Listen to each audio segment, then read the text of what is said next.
ازيكم حبايبنا الحلوين. في البداية كده حابة نصلي على النبي عليه أفضل الصلاة والسلام. جايلكم فكرة جديدة، فكرة حلوة أوي من حاجات بنرميها كلنا ما بنستخدمهاش. ممكن في حاجات بتبقى أشيك من كده وأرقى من كده، بس أنا حبيت إن أنا أديكم فكرة بسيطة تقدر إن أنت تجددي وتغيري في ديكور بيتك بحاجات جميلة وحاجات بسيطة، حاجات إن أنت تقدري تستغليها، وصدقيني ممكن ما تلاقيش في الشكل الحلو اللي أنت بتحبيه ده. معانا ازايز البرفان، بنبدأ ان احنا نشيل الغطا بتاع اللي فوق ده. طب الغطا ده ازاي بيشيل وما نعرفش نشيله؟ بتجيبي سكينة اللي هي المنشار. السكينة المنشار دي موجودة في اي مطبخ، مش هنشرها.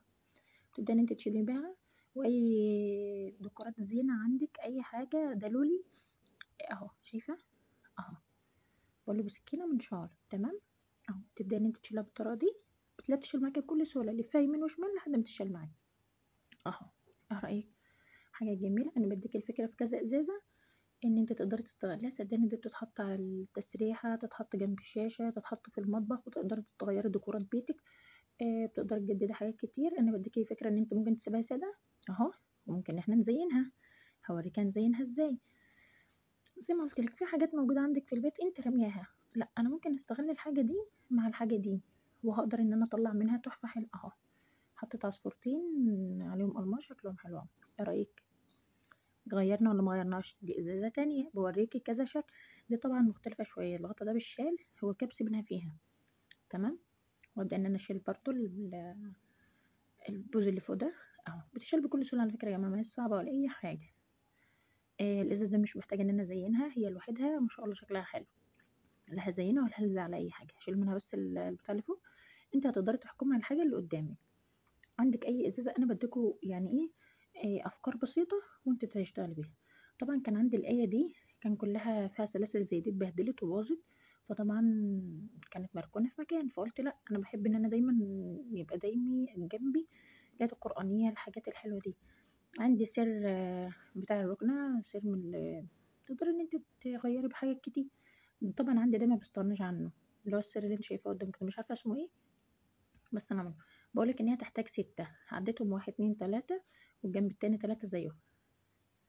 تمام. هبدأ اجيب الدباسة الخشب، وزي ما قلت لكم الدباسة الخشب دي صدقوني مفيش بيت مصري يستغنى عنها. مش كل حاجة هنجري على النجار، في حاجات بتبقى بسيطة مش محتاجة ان احنا نجري على النجار فيها. تمام. نجار الموبيليا ان هو يدبسها او يعملها، في حاجات ممكن ترميها بسبب ان ممكن حاجات تافهة قد كده مش عارفة تعمليها اهو. مسكتها ولا مسكتهاش؟ ايه رأيكم؟ اهو جمدناها وخلينا رجعت تاني زي الاول، ويمكن احلى كمان. طبعا كانت مركونة وبدأت ان هي تتبهدل وتتعمل، فطبعا عليها اسم الله، فما ينفعش لا، يعني لازم نعمل لها احلى حاجة. حاجة من ورا برضو زيادة امان كمان، هي كده ما شاء الله حلوة قوي. بس انا عملتها من ورا ليه؟ حد يعرف يقول لي انا عملتها من ورا ليه بالسر ده؟ انا عملتها من ورا بيه عشان ان هي تقف. بدل ما هي بتتعلق، لا تبقى واقفة. يعني ممكن اوقفها كده على المطبخ، اوقفها على اي حاجة تبقى واقفة، ما تبقاش ان هي تتعلق من ما تتناش لا يمين ولا شمال. فاهمين كلامي؟ سهلة ولا صعبة؟ عملنا 6 ورا و6 قدام، طبعا بتقيس ال6 قد بعض. تبدأ ان انت تعمل اهو. شايفين؟ ما بتتناش لا يمين ولا شمال، وهوقفها قدامكم من غير ما اركنها على اي حاجة. مش عندك مسمار في المطبخ؟ ما فيش كلام من ده اهو.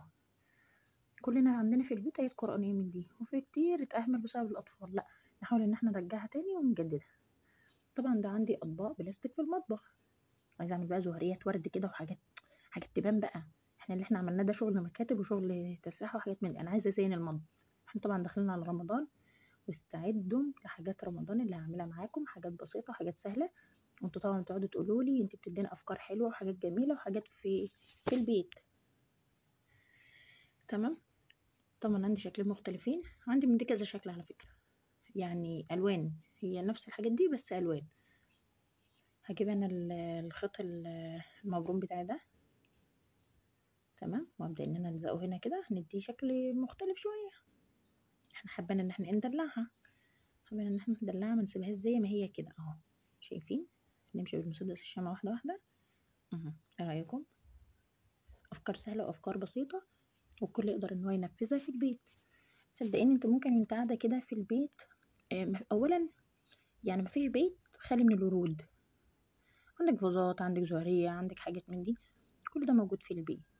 طب انا يعني في حاجات فيها كميات كبيره، طب ما انا هستغل الكميات الكبيره دي، اخد منها واحط في الصغير، اعمل انا حاجات ازين مطبخي، اغير منظر الديكور. اقسم بالله انا مغيره المطبخ بتاعي لفيته، جبت حاجات مكان حاجات وبدلت حاجات. بحب التغيير، بحب ان انا دايما اخلي ايه، احس ان في طاقه ايجابيه في المكان. ايه رايكم؟ ممكن ان انا اكمل الورد الاخضر اللي هو السر الاخضر ده كده، وممكن ان انا احط فيها ورد. انا بديلك افكار، بجيب اللي قدام ايدي دلوقتي. بصوا يا جماعه انا ما بنسقش الوان، والله سبحان الله بتيجي معايا كده. هنحط هنا بقى زر لولي كده، الله عليه، لازم نديلها شويه فخامه. ايه رايكم؟ وهنعمل التانية برضو بنفس الشكل. ده اصغر شويه والشكل مختلف بس حلو. اهي هنعملها بنفس الشكل عشان نقدر نزين بقى المطبخ ويديلنا اي شكل حلو وشكل جميل. بذمتكم الفيديو ده استفدتوا منه ولا ما استفدتوش؟ اتمنى لو استفدتوا منه متبخلوش عليا باللايك والشير، ودعوة حلوة من قلبكم، تعملوا اكسبلور للقناة. آه ويا رب كده اكون دايما عند حسن ظنكم.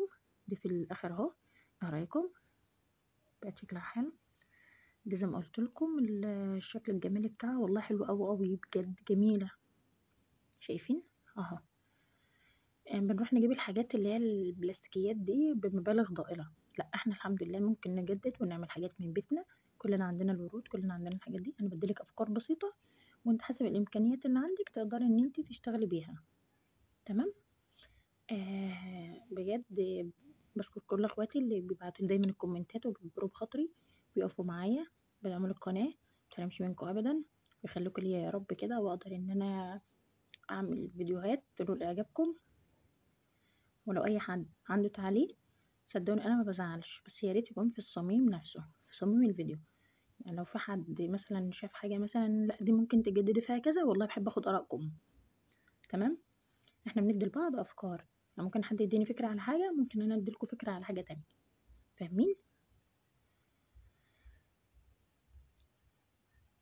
ده الشكل النهائي زي ما انتم شايفين. يلا اشوفكم في فيديو اخر، واقول لكم مع السلامه يا احلى واغلى اخوات. ما تنسوش اللايك.